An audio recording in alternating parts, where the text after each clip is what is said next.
जी नाज़रीन, ॿीहर तव्हांखे भली कार चऊं था स्टार शो जे लेडीज़ स्पेशल प्रोग्राम में। ऐं अॼु असां सां गॾु आहे बेला नवाज़। ऐं बेला नवाज़ सां असां ॻाल्हि करे रहिया आहियूं मुख़्तलिफ़ हवालनि सां। हिकु त औरतुनि जी भलाई जे हवाले सां बेला जेको कमु कयो आहे उन ते ॻाल्हाए रहिया आहियूं। ॿियो बेला पाण एतिरा सारा कम कीअं थी करे, इन हवाले सां बि ॻाल्हि ॿोल हले पई थी। ऐं तव्हांजी कॉल्स जो इंतज़ारु आहे। तव्हां कॉल कयो ऐं बेला खां पुछो त बेला एतिरो सारो कमु कयो आहे उहो कीअं थी करे ऐं कहिड़ो कहिड़ो कमु कयो आहे। ऐं ख़ासि करे औरतुनि जी भलाई जे हवाले सां को सवाल तव्हांजे ज़हन में हुजे, जीअं फैमिली प्लानिंग जे हवाले सां ॿुधायो त हुन कमु कयो आहे। सोशल डेवलपमेंट सेक्टर में पाण डेवलपमेंट वर्कर आहे।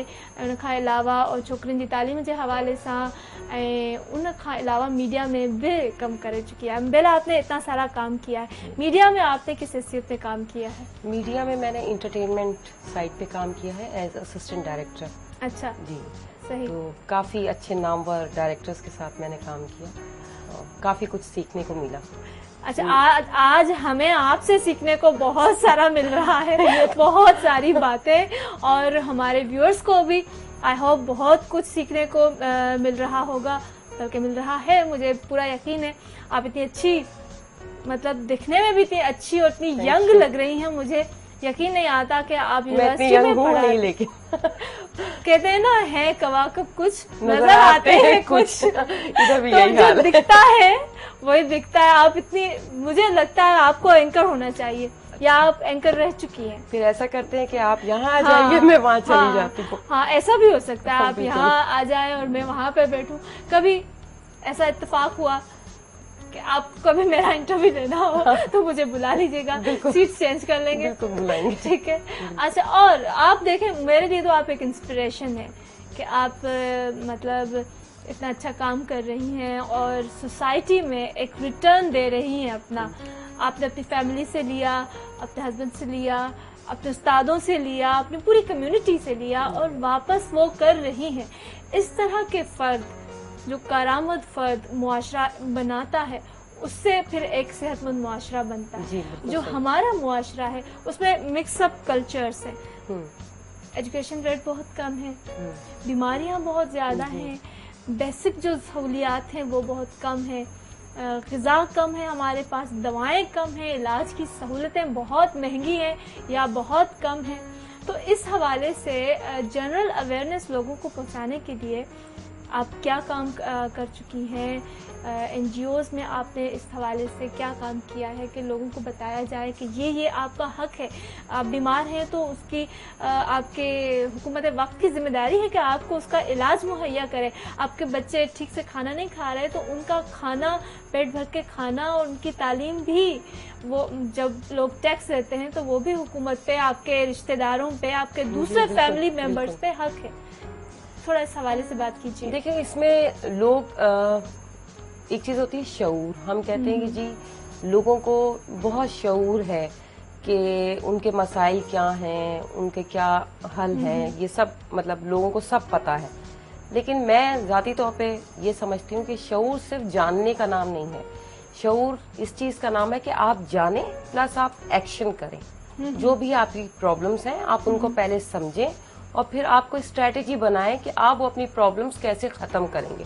सही। तो जहाँ तक ये कहना कि जी लोगों को किस तरह से मतलब बताया जाए कि वो, जाहिर है जब हम कम्युनिटीज़ में काम करते हैं तो लोगों को हम बताते हैं कि जी ये आपका हक है, ये आपके प्रॉब्लम्स हैं, क्योंकि बाज़ दफ़ा लोग खुद से रिकग्नाइज नहीं कर पाते अपनी प्रॉब्लम को।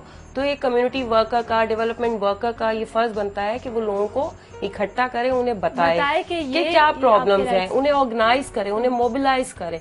मोबिलाइज करने के बाद ग्रुप्स बनाए उनके, क्योंकि जब तक के लोग ग्रुप में काम नहीं करेंगे तब तक के वो अपने प्रॉब्लम्स को सॉल्व नहीं करेंगे। गवर्नमेंट के ऊपर वो प्रेशर डाल नहीं पाएंगे। और गवर्नमेंट को जो मतलब जाहिर है ये सेहत की फैसिलिटीज प्रोवाइड करना, एजुकेशन प्रोवाइड करना, ये तमाम जितनी भी चीजें हैं ये तमाम की तमाम गवर्नमेंट की रिस्पॉन्सिबिलिटीज बनती हैं। NGOs की ऐसा सच नहीं है। NGOs तो फिर भी गवर्नमेंट के मुकाबले में कुछ ना कुछ बेहतर काम करिए, लेकिन काम बहरहाल ये गवर्नमेंट का है। और गवर्नमेंट को चाहिए कि डिफेंस बजट कम करके जो उसका सही रोल है, जिसके लिए वो गवर्नमेंट बनाकर बैठी है, उस तरफ आए। अच्छा जी, से। अच्छा, एनजीओज के हवाले से बहुत सारी बातें हम आमतौर पे सुनते हैं कि एनजीओज लोग मतलब पैसे लेकर खा जाते हैं, ठीक से ऑडिट नहीं करवाते अपने फंड्स को, और एनजीओज बातें बहुत करते हैं, खास करके जो एनजीओज में काम करने वाली खवातीन हैं उनको बहुत ज्यादा उन पे बहुत नुक्ताचीनी की जाती है। आप क्या कहेंगी इस बारे में? देखिए, पहले तो हमें फर्क को समझने की जरूरत है। मसला यह है कि पाकिस्तान में जो है अगर किसी अपार्टमेंट की यूनियन जो है वो रजिस्टर्ड हो रही है तो वो भी सोशल वेलफेयर से रजिस्टर्ड होती है, सोसाइटीज एक्ट से हर जो है मतलब हो जाती है। कोई अगर मैरिज ब्यूरो बन रहा है वो भी सोशल वेलफेयर से बन गया, कोई पॉलिटिकल कानून में सोशल वेलफेयर एक्ट है उसके तो वो अब होता ये है कि ये तमाम एनजीओज कहलाती हैं क्योंकि ये गैर सरकारी तंजीम है। तो अब मीडिया इस हवाले से इतना सेंसिटाइज नहीं है जो अब तक के मैंने ऑब्जर्व किया। मीडिया को चाहिए कि डेवलपमेंट सेक्टर को और इस किस्म की जो ऑर्गेनाइजेशन है उनको अलहदा करे। जो डेवलपमेंट सेक्टर ऑर्गेनाइजेशंस हैं उनका प्रॉपर ऑडिट होता है, हर चीज होती है, ठीक है ना, क्योंकि जो पैसा देता है वो ऐसे नहीं देता कि उसका पैसा जो है आप इधर उधर जाया कर दें। मतलब डोनर्स तो ये चाहते हैं कि उन्होंने जितना पैसा दिया है वो पूरा का पूरा खर्च हो, बचे नहीं, ठीक है ना। इस तरह नहीं कि आपने बचा लिया और रख लिया आपने, इसका मतलब ये है कि अगर बच गया पैसा तो डेट मीन्स कि आपने जो भी एक्टिविटीज हैं, डेवलपमेंट एक्टिविटीज जो आप करना चाह रहे थे, जो चेंज लाना चाह रहे थे, वो आपने प्रॉपरली नहीं की। तो ये एक बहुत बड़ा प्रॉब्लम बन जाता है एनजीओज के लिए। तो ये कहना कि जी वो ऑडिट नहीं होता, उनका पैसे खा जाती हैं, मैं इस चीज से बिल्कुल एग्री नहीं करती। ये मिसकंसेप्शन है, लोग जो है वो सही तौर पे समझ नहीं पाते और उन तंजीमों के साथ मिला देते हैं जिनका डेवलपमेंट सेक्टर से दूर दूर तक लेना देना कोई नहीं है। तो मैं चाहती हूँ कि मीडिया को जो है इस हवाले से थोड़ा लोगों को अवेयर करना चाहिए कि बेसिकली जो एनजीओज हैं, डेवलपमेंट ऑर्गेनाइजेशन है, उनका क्या रोल है, और जो वैसे तंजीमें बनी जो तंजीमें जी चैरिटेबल तंजीमें, वो तो बिल्कुल समझ लें कि आप चैरिटी पे ही चल रही हैं, उनका तो इससे कोई लेना देना नहीं है। वो अगर उनका कोई हिसाब किताब नहीं है तो वो एक बिल्कुल डिफरेंट चीज है। लेकिन जो डेवलपमेंट ऑर्गेनाइजेशन है उनको बड़े बड़े डोनर्स जो है फंडिंग कर रहे हैं, यूनाइटेड नेशंस के कई इदारे हैं और डिफरेंट जो है डोनर एजेंसीज हैं जो कि दे रहे हैं, और वो जब पैसा देते हैं, कोई अगर पैसा देता है तो वो अपने पैसे का हिसाब मांगता है। अभी आप देख लीजिए कैरी लूगर बिल में जो है पैसा दिया जा रहा है तो उनसे हिसाब भी मांगा जा रहा है कि जी आप ऑडिट करवाइए, जिस पे मामला जो है वो अभी तक उलझा ही हुआ है, कुछ क्लियर नहीं हो रहा। चलो, बहुत हिसाब किताब की बातें हो गई। अब अगर थोड़ा सा म्यूजिक हो जाए। बिल्कुल हो जाए, बिल्कुल। चले, आप मेरे ख्याल में आपको हम एक सूफियाना कलाम सुनवाते हैं। बिल्कुल, ठीक है। बाबा बुल्ले शाह आपदा परवीन का अगर हो तो का कलाम, आपदा परवीन की आवाज में थोड़ी देर के बाद बुल्ले शाह का सुनवा दीजिए, वो भी ठीक है, सुनने में बहुत लुत्फ। बाबा बुल्ले शाह का कलाम है और आवाज है जलालुद्दीन फकीर की। तो नाज़रीन, अचो तो ॿुधूं बि था ऐं ॾिसूं बि था, सूफियानो कलामात थोरो पंहिंजे रूह खे ग़िज़ा बि पहुचायूं था। जी, जलालुद्दीन फकीर जी आवाज़ में बाबा बुल्ले शाह जो कलाम।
अंधे खूह विच मार के तुबिया तू आप अंधार थी न वन आंखें बुला साथी कखु गलियां दे तेरे मुरादा सुरती इहा मिट्टी हुक्म करे दी हजार है मिट्टी हुक्म करे दी हजार हुक्म करे दी हुक्म करे दी हुक्म करे दी हजार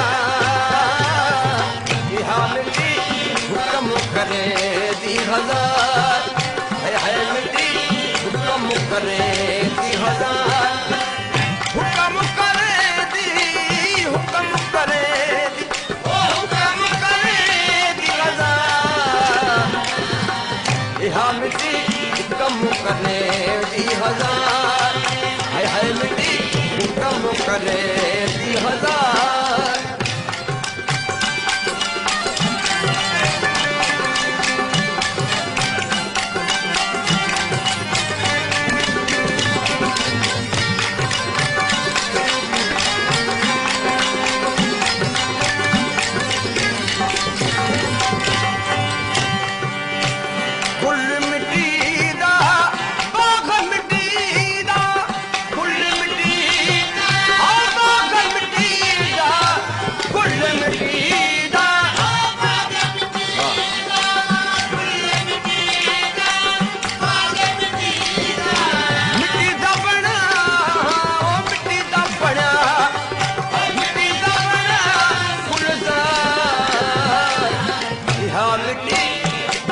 करे दी हजार है मिट्टी हुक्म करे दी हुक्म करे दी हुक्म करे दी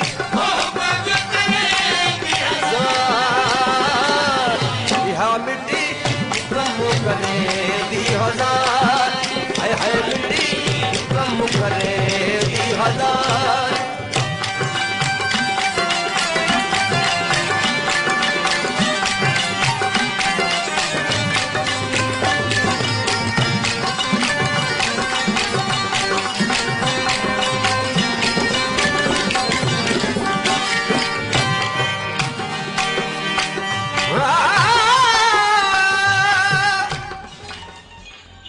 जी नाज़रीन, बाबा बुल्ले शाह जो कलाम ॿुधो सी ऐं रूह खे थोरी न घणी ग़िज़ा पहुचाईसीं। इन करे मूं चयो त रूह खे थोरी ग़िज़ा पहुचायूं था, छो त जेका म्यूज़िक आहे उहा कॾहिं कॾहिं वरी शोर में तब्दील थी वेंदी आहे। जेका सुठी लॻंदी आहे उहा मौसीक़ी हूंदी आहे, रूह जे लाइ ग़िज़ा हूंदी आहे, ऐं जेका शोर में तब्दील थी वेंदी आहे उहा वरी रूह जे लाइ सज़ा हूंदी आहे। ऐसा है ना? बिल्कुल बेला, बिल्कुल ऐसा। रूह को फिर वो सज़ा बन के लगती है जो मौसीक़ी शोर में तब्दील हो जाती है। सुकून चाहिए होता है, वो फिर सुकून नहीं रहता, एक इंतशार जो है वो पैदा हो जाता है दिमाग में। सही। अच्छा, बात हम कर रहे थे ख़वातीन की फलाह के हवाले से और आपके हवाले से। आपने मीडिया में भी काम किया है और आप मीडिया की रिस्पॉन्सिबिलिटीज़ के बारे में भी बता रहे थे, और इस वक्त हमारे साथ एक कॉलर हैं। देखते हैं कि आपसे टेलीफोन लाइन पे कौन और क्या बात करना चाहते हैं। हेलो, अस्सलाम वालेकुम। हेलो जी, हेलो जी जी, हेलो, अस्सलाम वालेकुम। हेलो जी, केर पिया ॻाल्हायो? हेलो हेलो, अस्सलाम वालेकुम। वालेकुम अस्सलाम, कौन बात कर रही हैं? जी, मैं जवेरिया बात कर रही हूँ। जवेरिया कहाँ से? कराची से बात कर रही हैं? जी, मैं कराची से बात कर रही जी, हूँ। सबसे पहले तो हम आपको खुशामदीद कहते हैं it's our show ladies special program में। जी, थैंक यू। अच्छा, मुझे बिला नवाज से ये सवाल करना था कि वो औरतों के हकूक के लिए क्या करती है, तो काइंडली अगर वो बता दें कि क्या कर रही हैं और क्या औरतों के हकूक है, अगर वो भी थोड़ा बताएं। अच्छा अच्छा, ठीक है, वो तो बता ही रही हैं बेला, जब से प्रोग्राम शुरू हुआ है कि वो ये करती है। सुन नहीं रही। हाँ, मेरे ख्याल में आपने अभी प्रोग्राम देखना शुरू किया है। ओके, जी जी। अच्छा अच्छा, और बेला सुनाइए, आप क्या करती हैं? जवेरिया, बेला तो यहाँ पे मौजूद है। जवेरिया, आप क्या करती हैं? स्टूडेंट हैं? जी, मैं पढ़ती हूँ। पढ़ती हैं? क्या पढ़ती हैं? जी, मैं फर्स्ट ईयर की स्टूडेंट हूँ। फर्स्ट ईयर की स्टूडेंट है। अच्छा, तो सोशियोलॉजी आपके सब्जेक्ट्स में है? नहीं, अभी नहीं है, अभी नहीं आगे इरादा है। अभी इरादा है। चलें, बेला तो सोशियोलॉजी पढ़ाती है, जब आप आगे जाएंगी तो हो सकता है कराची यूनिवर्सिटी में आप पहुंचे और बेला ही आपको पढ़ाए।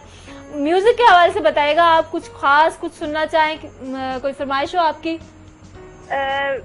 कुछ भी अच्छा सा अगर आप चला दें। चले, ठीक है, अच्छा सा, बहुत अच्छा सा, मेरी फरमाइश पे, बल्कि आपकी फरमाइश पे, मेरी पसंद पे आप सुनिएगा।